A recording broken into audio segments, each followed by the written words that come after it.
Dear guys, good morning. यहाँ हम देखेंगे टू कंबाइन टू और more simple sentence into one simple sentence by using noun phrase in opposition. Noun क्या होता है? नाउन एक नेमिंग वर्ड है। किसी भी नेम को हम नाउन बोल सकते हैं। फ्रेज आपका क्या होता है? फ्रेज आपका होता है a group of words without any verb. Phrase जो होता है अ ग्रुप ऑफ वर्ड्स है जिसमें कि कोई वर्ब आपको नहीं मिलेगा। अपोजिशन मिस होता है पास में रख देना। तो देखेंगे गाइस, हमें यहाँ करना क्या है कि आपका दो सेंटेंस जो होगा, आपका जो दो सेंटेंस होगा या तीन सेंटेंस होगा, तो सेंटेंस देखेंगे। सेंटेंस के सब्जेक्ट के बारे में या ऑब्जेक्ट के बारे में, सेंटेंस के सब्जेक्ट या ऑब्जेक्ट के बारे में उसी सेंटेंस में या दूसरे सेंटेंस में कोई बात कही जाती है, उसका एक्सप्लेन किया जाता है उसी सेंटेंस में या फिर दूसरे सेंटेंस में। तो वो एक्सप्लेन वाला वर्ड्स, एक्सप्लेनेटरी वर्ड्स जो होता है, वो नाउन का आपका फ्रेज इन पोजीशन होता है। नाउन मतलब सब्जेक्ट का भी वो फ्रेज इन पोजीशन हो सकता है और ऑब्जेक्ट का भी फ्रेज इन पोजीशन हो सकता है। कहने का मतलब वो फ्रेज इन पोजीशन जो है वाक्य के सब्जेक्ट के बारे में भी हो सकता है, ऑब्जेक्ट के बारे में भी हो सकता है। अगर वाक्य के सब्जेक्ट के बारे में वो फ्रेज होगा तो उस फ्रेज को हम वाक्य के सब्जेक्ट के पास में रख देंगे डबल कॉमा लगा करके। अगर वाक्य के ऑब्जेक्ट के बारे में वो फ्रेज होगा तो उस फ्रेज को हम वाक्य के ऑब्जेक्ट के बाद में सिंगल कॉमा लगा के रख देते हैं। देखेंगे गाइस तो फॉर्मेशन यहाँ पर कैसे करते हैं।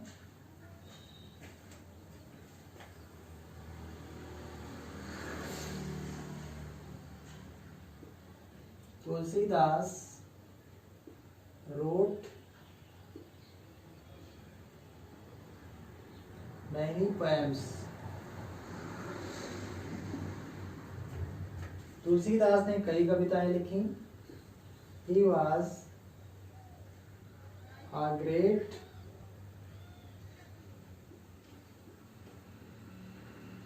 हिंदी poet। तुलसीदास ने बहुत कविताएं लिखी। He was a great Hindi poet. वह एक महान हिंदी के कवि थे। अब देखिए तुलसीदास के बारे में पहले सेंटेंस में कुछ नहीं बताया गया, दूसरे सेंटेंस में ये बताया जा रहा है कि वह एक महान कवि थे। तुलसीदास क्या थे? एक महान कवि थे।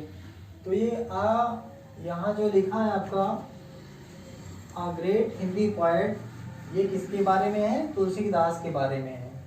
और तुलसीदास आपका क्या है? वाक्य का सब्जेक्ट है। तुलसीदास आपका वाक्य का सब्जेक्ट है ना? तुलसीदास आपका वाक्य का सब्जेक्ट है। तो इस फ्रेज को हम वाक्य के सब्जेक्ट के करीब में रख देंगे। तुलसीदास। अब ये फ्रेज रखने के पहले कॉमा लगाएंगे। Tulsidas a great Hindi poet, यहां भी कॉमा लगाएंगे गाइस।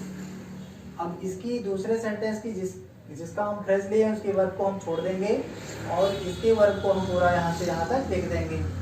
Road many poems. देखेंगे गाइस, अब यहाँ इसका मतलब हो जाएगा हिंदी में, एक महान हिंदी के कवि तुलसीदास ने तमाम सारी कविताएं लिखी। अब देखेंगे हम ऑब्जेक्ट के बारे में कैसे बताया जाता है।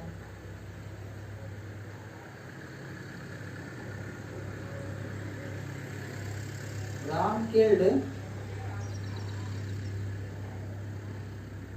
रावण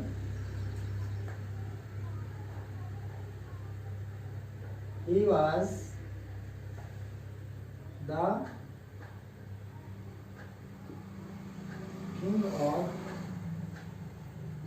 लंका। देखिए, राम ने रावण को मारा। He was the king of Lanka. वो लंका का राजा था। वो लंका का राजा था। तो अब यहाँ देखेंगे लंका का राजा कौन था? राम थे कि रावण थे? रावण था। तो रावण के बारे में आगे क्या कहा गया कि ही was the king of Lanka, वो लंका का राजा था। अर्थात यहाँ पर वाक्य के ऑब्जेक्ट के बारे में हमको इंफॉर्मेशन दिया गया है। तो वाक्य के ऑब्जेक्ट के बारे में जो इंफॉर्मेशन हमको दिया गया है वो क्या है कि द किंग ऑफ लंका है। तो द किंग ऑफ लंका क्या है, प्रेजेंट पोजीशन है किसका, रावण का। रावण का प्रेजेंट पोजीशन है। तो द किंग ऑफ लंका को उठा करके हम रावण के करीब में रख देंगे। तो यहाँ क्या हो जाएगा, Ram killed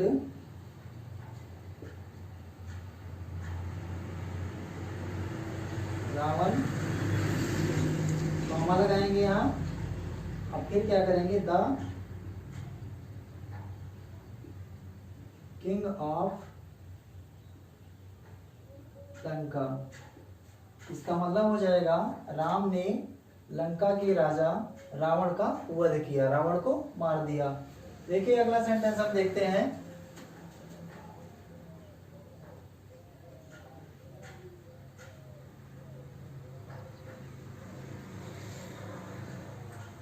Babar was a Turk. He defeated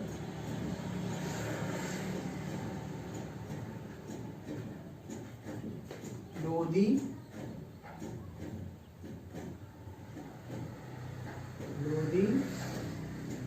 was a great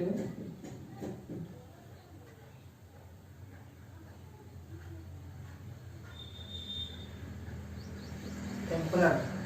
Babar was a Turk, Babur एक टर्क था, तुर्की था। ही डिफीटेड लोधी, उसने लोधी को हराया। Lodhi was a great emperor, Lodhi एक महान शासक था, शहंशाह था। तो देखते हैं गाइस यहाँ पर आपका सेंटेंस जो है 3 आया है। और यहाँ बाबर के बारे में भी बताया जा रहा है कि Babur was a Turk, Babur एक टर्क था। बाबर का भी फ्रेज दिया गया है। और बाबर एक टर्क था, बाबर ने क्या किया था, लोधी को हराया था। और लोधी क्या था, लोधी एक ग्रेट एम्परर था।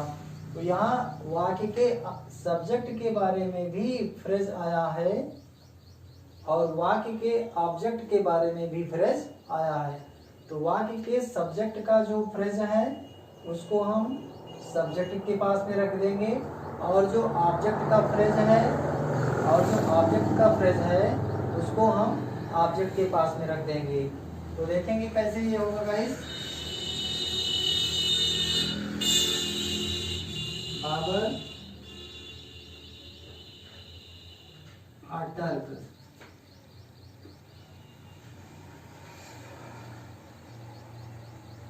defeated Lodi, a great